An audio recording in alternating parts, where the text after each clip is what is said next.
Hello, I'm Craig McLean and welcome to episode 5 of the Mini Cooper S partial restoration.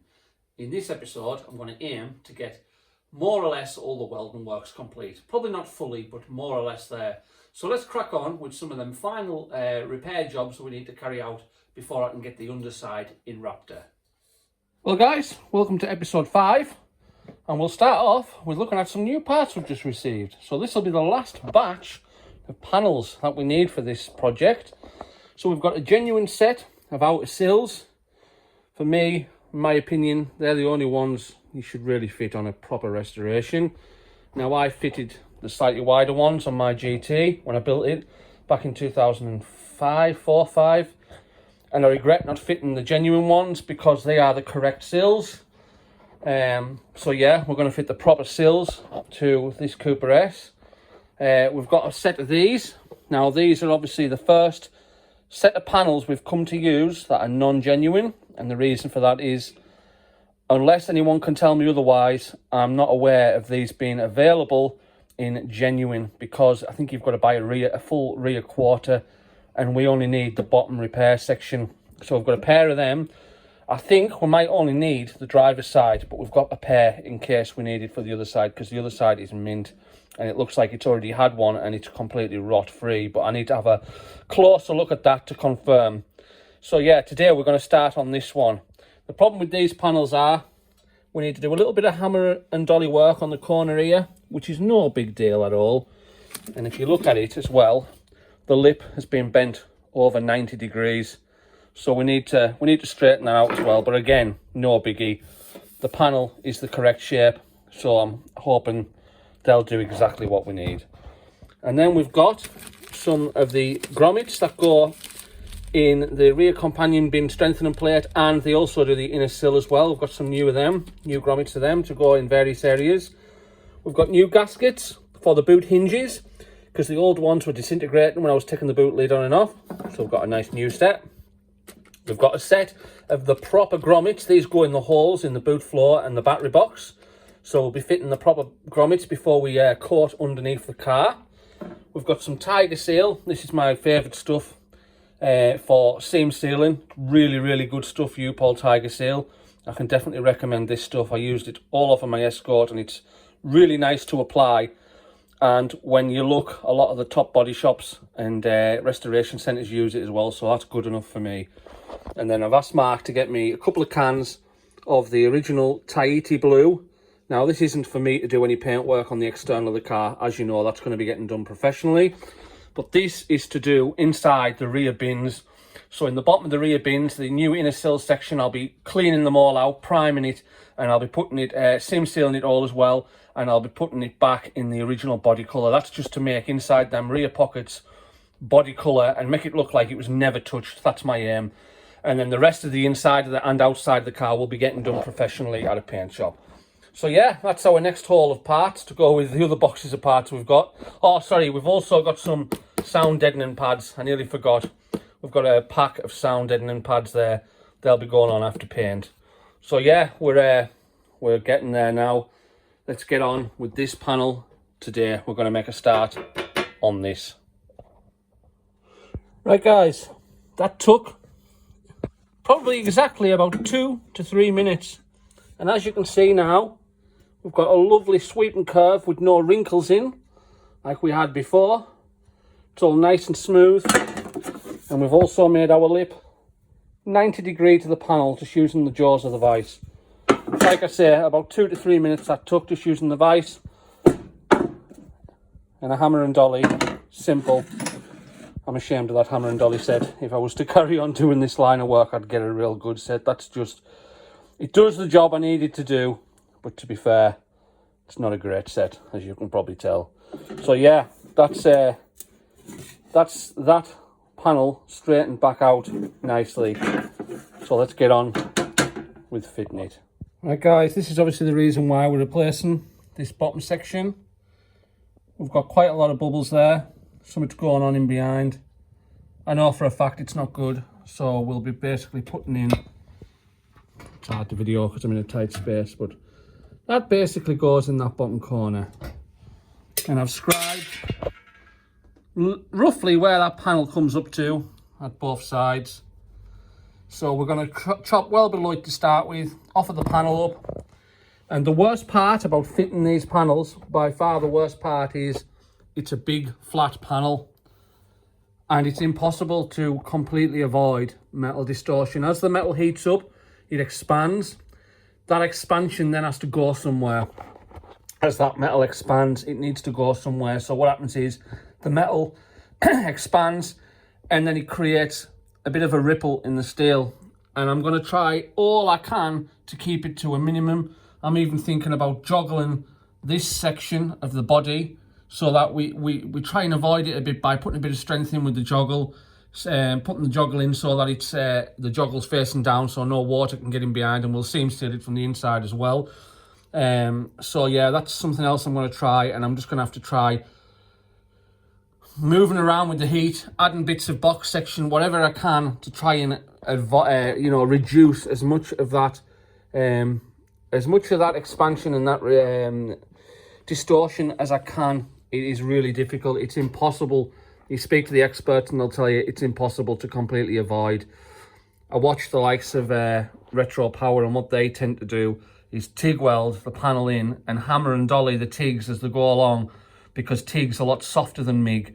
So you can actually beat it flat as you're going along, and then that's how they get around it. But I'm not so good on the TIG, I'll be honest. I haven't done much TIG welding. I'm a MIG welding man, so I'm going to go for the methods that I know, and I'm just going to have to try and keep distortion to a minimum as much as I can, and hopefully make a decent enough job of it so that it doesn't give the paintwork guy too much hassle. So yeah, that's my aim. Let's try and get this panel put in nicely. Well guys, this is kind of the midway point. As you can see, I've put a step in this panel all the way along to try and help. That's actually made that panel more rigid, and when I offer the new panel over the top, I'm hoping it'll help reduce a little bit of distortion. But this is why these jobs take so long. This little bottom section here, that's a step. That's a little step for the corner of your panel to sit over. You'll see when I put it in, and that had all rotted out. It had been filled in, so whoever the hell's done it before has seen the rot and just filled over it. So I'm going to have to, no doubt, do the other side, because this side has actually had a repair section put in. You can just see the edge of it there. But look what they've done. Same old from the rest of the car. Put it over the top. Basically put the panel over the top of the rot, and then the water gets in between, does that, causes layers, and that's why you've got all that bubbling on the front, because they haven't bothered to cut it out properly. Honestly, they do my head in. If you can't do a job right, don't do it at all. I'm having a bit of a rant, I know, but I just don't understand why people can't do things properly. Yeah? I mean, that's just took best part of an hour to rebuild, or maybe an hour and a half to rebuild a new section to go in that bottom corner with the step, so that the new panel will sit over the top of it there. You can get a better view of it now. So yeah, I'll let you see the panel in shortly, and then you can see what that's all about. Right, we're a little step closer. That's all weld through, primed and ready for the panel to be offered up. Apologies for my rant. What annoys me is that the owner of this car has paid good money in the past to have new repair section put in the bottom of here, and had it been done properly, instead of that abortion, this side of the car would still have been mint. That would still be a rust-free panel. I mean, they've only put half of it in, and down here the panel is still absolutely rotten, and on the other side it's starting to bubble all the way along. So if they'd put the full repair section in like I'm doing here, this side would still be mint. But because they can't be bothered, I don't understand why they're in the trade, because that is an abortion. So yeah, let's get this panel in. I'll let you see it when it's all clamped in, and you can see where we're going with it. I'm just hoping I can keep distortion down to a minimum. That's my biggest worry here. Right, that's it tacked in place. I've spot welded it round the lip. It's spot welded really nice. And I've also put 2 spot welds here, because that holds it nice. And now you can see what that step is all about. That's how they were from factory. There was a little step in that panel, and it tucks in behind, and that's flush. as it should be. Whereas when this car came, that had been filled in with filler and it was all rust in behind. Horrible. So we've got a weld up here because there wasn't enough lip on this panel to go around the corner, and I decided that this was just the easier option. I'm just going to weld it and blend it around the corner. It's all stepped along there, it's tacked in nicely, it's lovely and flush. And the reason why this method sort of helps with distortion is because the panels aren't butted up, there's room for expansion, there's room for the panel to move. So it does help. I mean, there's no, I've got a couple of tacks on and so far there's nothing. It's absolutely perfect. It will distort, I know it will, but I'll do my best to keep it to a minimum. But yeah, as you can see, that's that panel in fully as it's supposed to be. Well guys, I've got to say, I am absolutely over the moon with how this has went. I really am. There's that stepped section now. You can see why I had to make that new section to go in down here, because this bit was all rotten and the step had gone. Now we've got a nice step, or the joggle. I'll show you how the juggler works in a minute actually. It's a simple tool, but it's a brilliant tool. So that bit obviously tucks in behind. I've spot welded it here as well. It tucks up behind, and it is exactly how it was originally. And this section here will be re-welded once I get the sill in. Now that is dressed in beautifully, and the best part about it all is, due to the fact that I've joggled it, which allows the panel to slip, so the two panels aren't butted up against each other. It allows slip because there's a step in the panel above, and this one overlaps. It only overlaps by about 8 mil. But it allows slip when the panel expands, and due to that, look at that, all the way along we've got absolutely little to zero, you know, distortion in the panel. The only bit we've got is in this corner here. It as you can see, it drops in a little bit in that corner, but that's absolutely nothing. That's remarkable at how little distortion we've got in that panel. And you can tell by even feeling it and looking at it from the side that there's no ripples in it. And the same goes for the top section, which is got a bit of filler in it from the previous repair. But the same goes for that as well. It's completely flat. So yeah, I'm overjoyed with that. I really am. That couldn't have went any better than that. Looks absolutely spot on. And there we are with the door closed. I'll show you from the other side. And a view from the other side.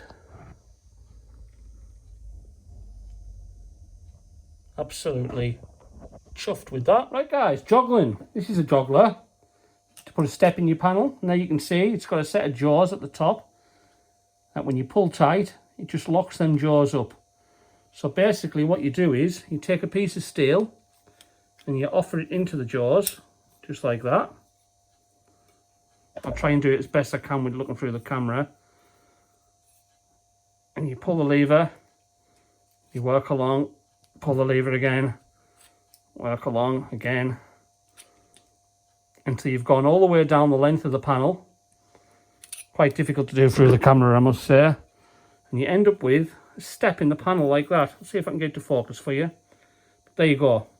So you can see it's now got a nice little step in the panel. And that allows you to then take a repair panel or the car body or whatever you want and take a section, I'll try and get it to focus on camera, and you can lay it into that groove like that. You can lay it into that step, weld along that line.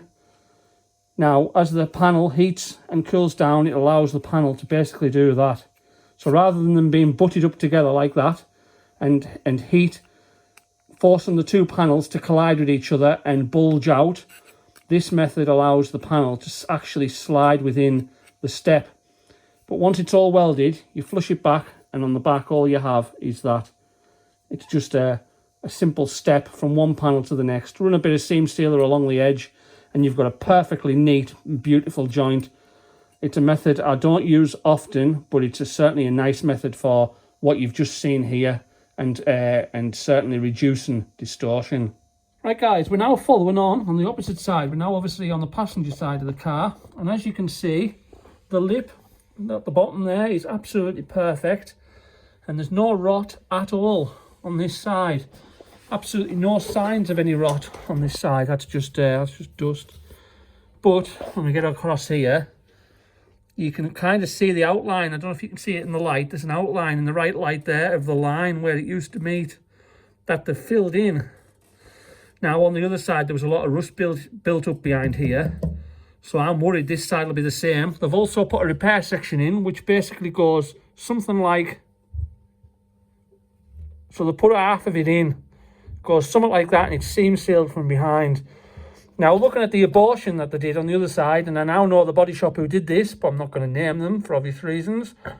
Due to the abortion they did on the other side, I don't want to leave this, because I know if I do, in no time at all, rot will come through here, and then all that hard work is spoiled really.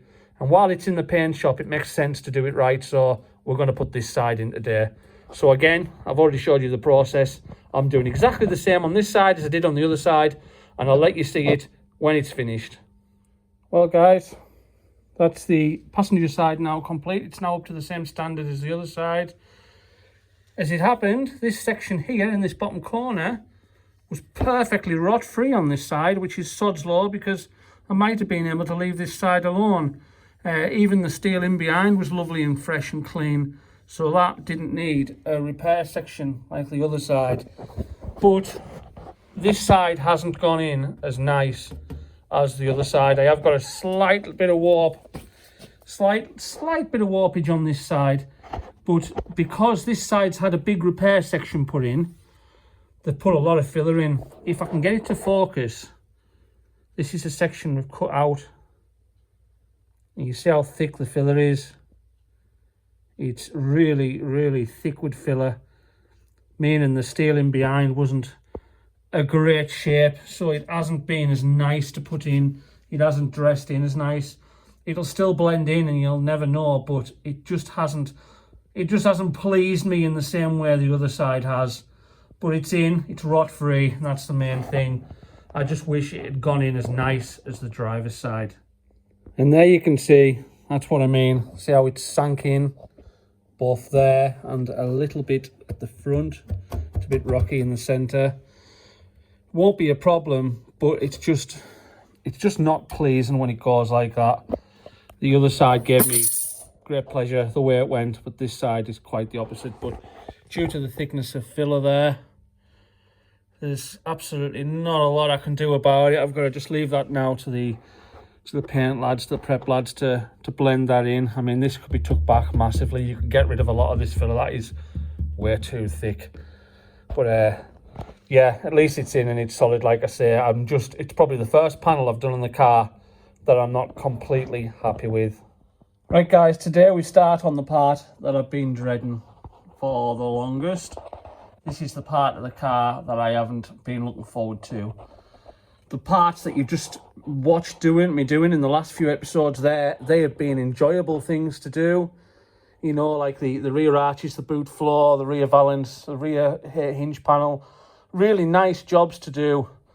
Even these inner sill sections that are repaired in the rear bins at the back, they went nice as well.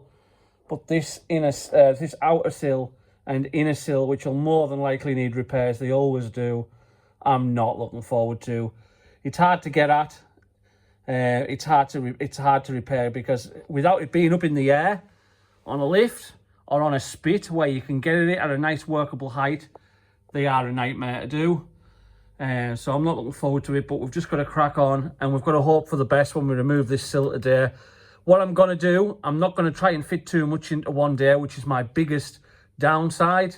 I always try and fit too much in one day and sicken myself, but with this, I know I'm expecting a nightmare, so I am going to try and piecemeal it into smaller sections, giving myself realistic targets to hit on a daily basis. And today, all I'm looking to do is get this sill removed, all the edges trimmed back nicely, both the seam on the doorstep and the floor or the inner sill. And then we can give it a good inspection, and we can we can survey it and see exactly what we need to do going forward. But the good thing is, we've already got a big chunk of outer sill removed. So basically I've only got from here, which is kind of the edge of the door, to the front of the door. So we've only got the length of the door of sill to remove. So let's crack on with that now, and let's keep our fingers firmly crossed that in behind here isn't as bad as what I'm expecting.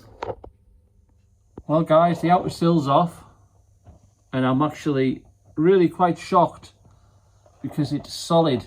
It had a lot of welding done by the body shop that I won't name. Obviously this is the section I put in at the back a number of months ago, which looks a lot nicer, but it's solid. So now I'm in a sticky situation as to what I do. Do I put an inner sill in? Do I chop all this out and put a nice fresh inner sill in, which is a lot of work, because especially around the heel board in the center there, it's tricky to unpick. It would need all re-spot welded to the doorstep. It would need all welded in along the floor, along the bottom, all the way along. Do I go to that extreme and do all that work, or do I just say, well, it's absolutely solid, there's no rot, there's a little hole further down there that'll be easy to resolve, but for the main part it's absolutely solid. So yeah, I'm in two minds now. I don't know what to do. My heart's telling me I want it to look like that.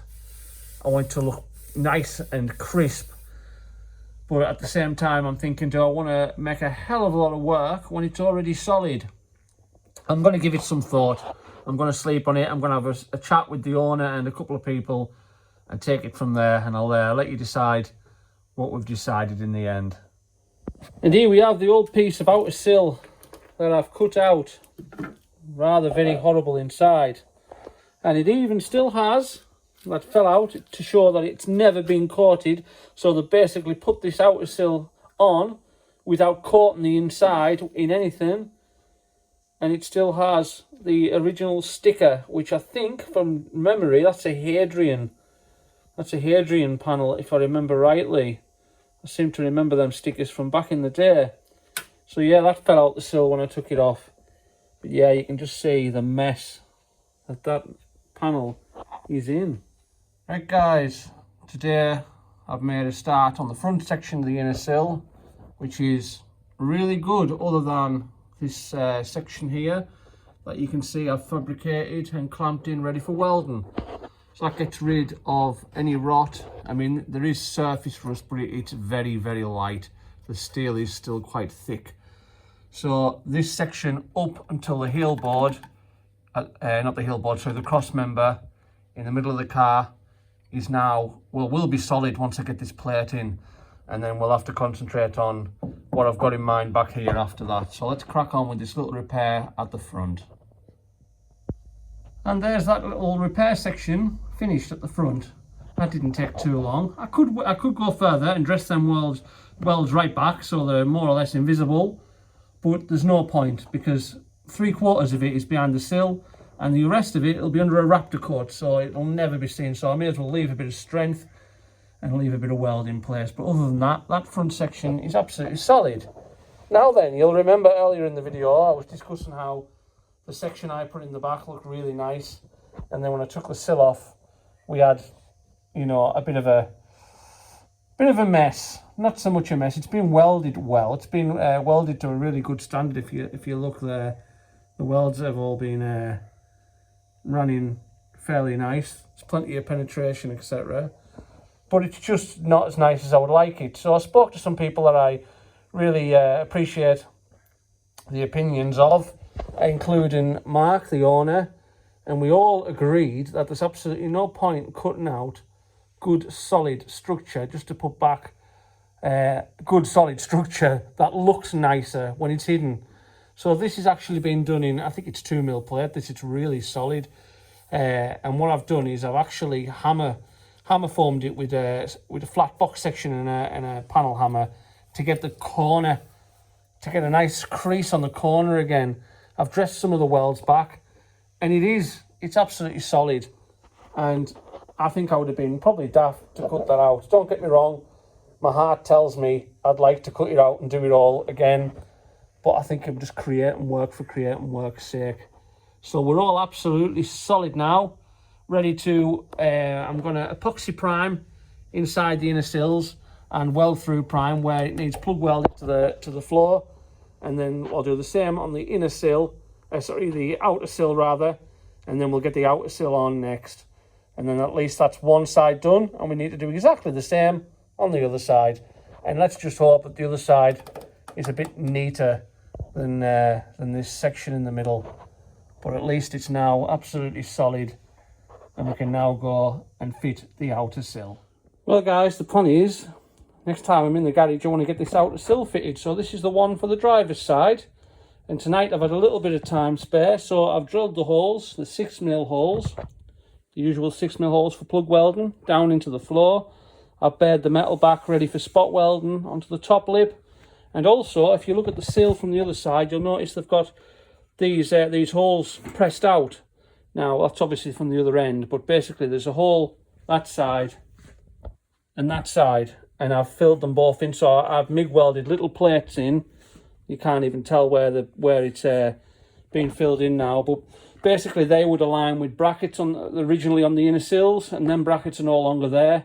They don't do anything, and to be fair, all that does is allow water into the inner sill and then creates more rot, because the water comes in, runs down, gets in behind here, and then that bulges, you know, that basically corrodes the two sections of metal where they join, blows out, and there you go, you're back to square one. So then they have been MIG'd in and dressed back nicely.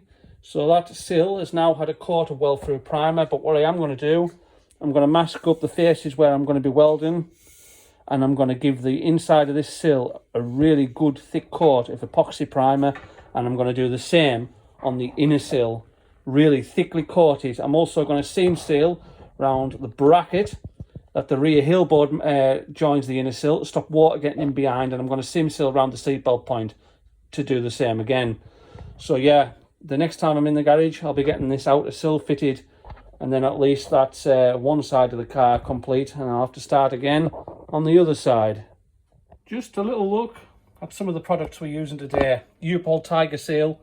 Don't think it needs any introduction. I think most people use this. Really good stuff. I used it all over the Mark 1 RS project.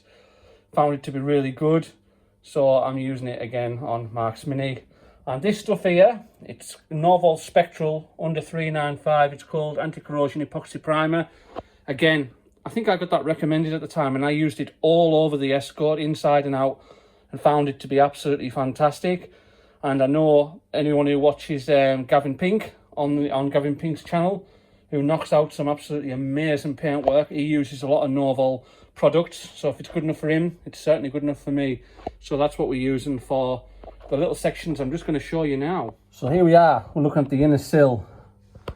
I've seam sealed around the strengthener that goes between the heel board and the rear inner sill. Now, what I would generally do is use a brush and brush that in really nice and neat, but I'm not going to waste a brush for something inside a sill just to make it look pretty inside a sill. There's just no need. And I have absolutely lathered on the epoxy primer. As you can see, I've done round the seatbelt point as well, because you don't want water getting in between the strengthener and the floor. So that's been very well coated too. So the sections that you can see that are a different colour, they're where the sill meets the floor, and they're done in weld through primer. The rest of it is heavily coated in the Novel epoxy primer, very heavily. I've had a few runs which I'm not bothered about in the slightest, because it's inside an inner sill. It just shows it's well protected. And the same goes for the outer sill. It's had one hell of a thick coating of the Novel epoxy primer. We want to protect this as best we can. So let's get this outer sill clamped in place and start welding it on. Well, a fair few hours later, and that's our outer sill on.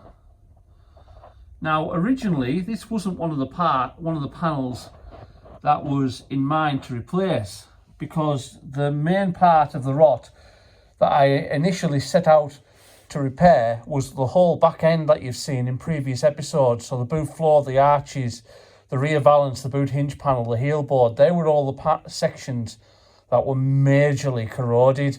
The outer sills were never really intended to be replaced, but they had to be replaced because there was so much rot in here in the rear bin. The only way of accessing it was to chop a section out, as you've seen in an earlier episode. I think I chopped it back here somewhere, of the outer sill out. Now, it hasn't been a bad idea to replace the outer sills because for a couple of reasons. One, the wrong outer sills were fitted originally. So when we got the car from Mark, someone had put the much wider outer sills on. They come much further down and they just act as a bloody water trap. So now we've got the genuine Rover, proper, you know, narrower sills that this car should have. The second reason why it was a good idea to fit the new sills is this. Now, this is your jack and point for a standard mini jack.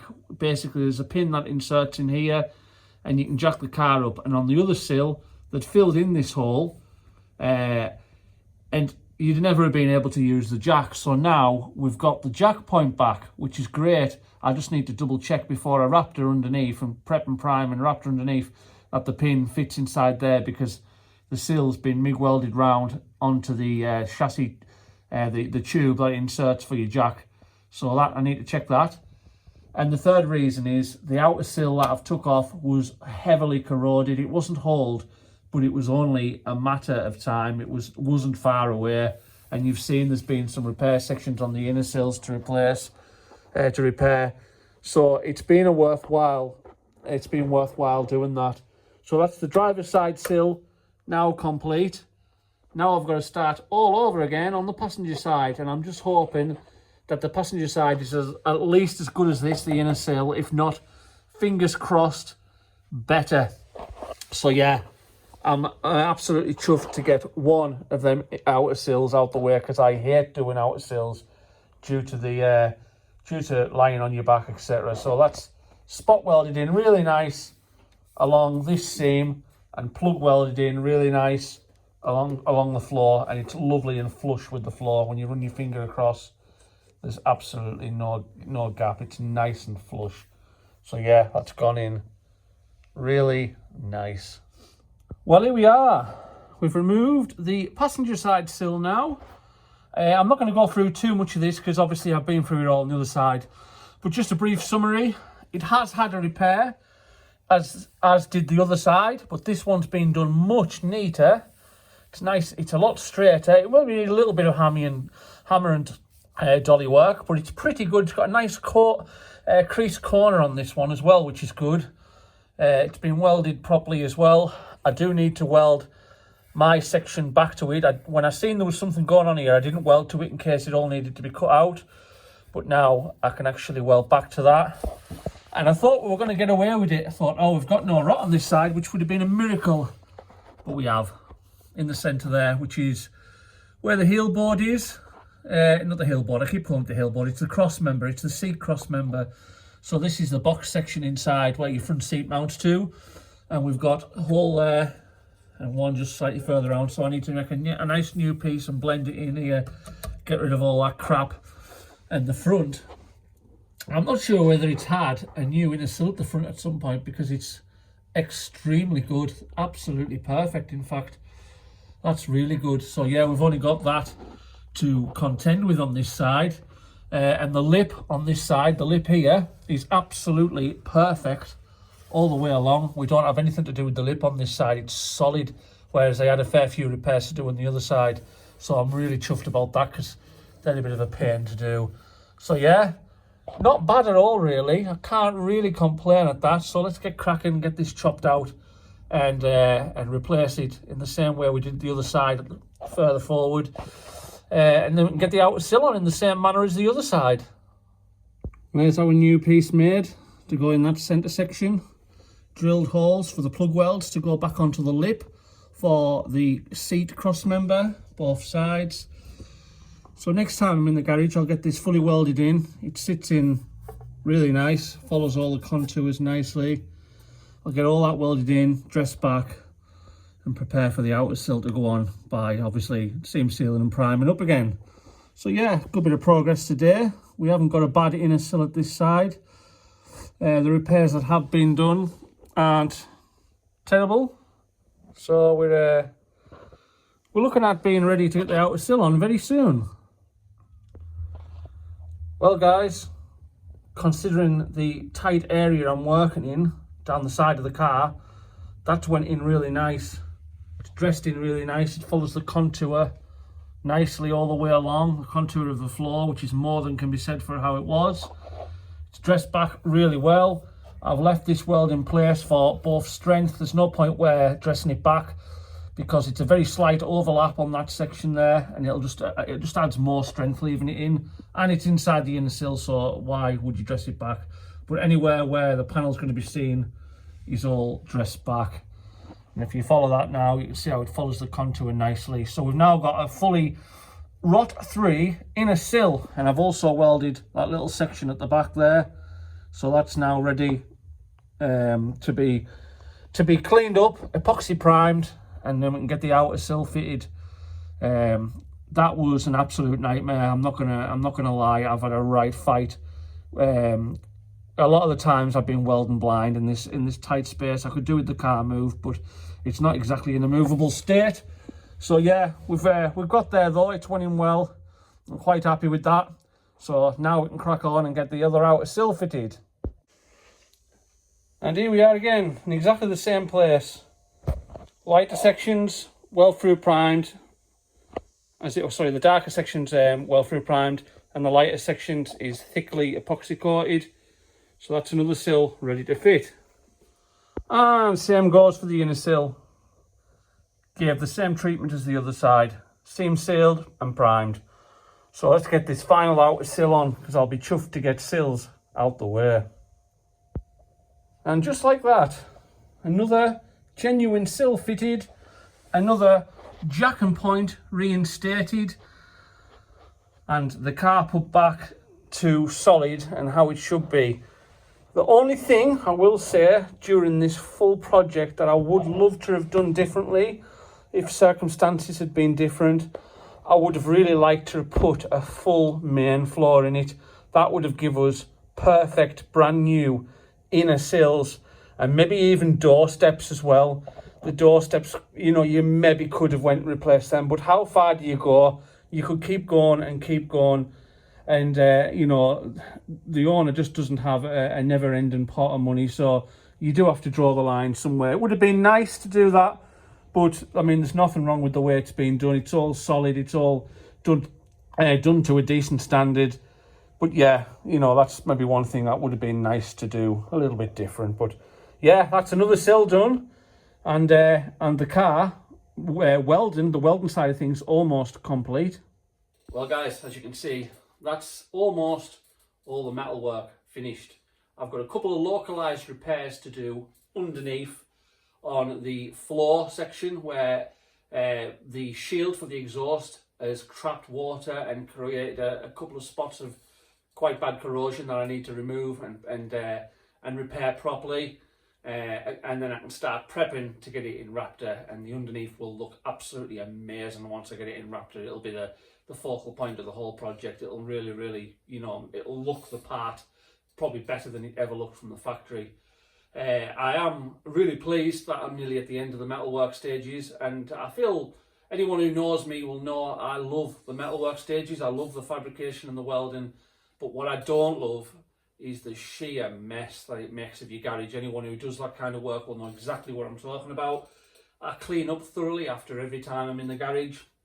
It takes me around about 30 to 40 minutes every time I finished to have a good thorough clean up. But everything's still just thick with dust, and it's horrible. I want to get my garage back nice again. So I think when the Mini goes for its paintwork, I might look at recoating the floor for starters. But anyways, in the next episode, we'll hopefully have the car underside done in the Raptor, and you really will see a big difference then. So thanks very much for watching, guys, and I'll see you very shortly.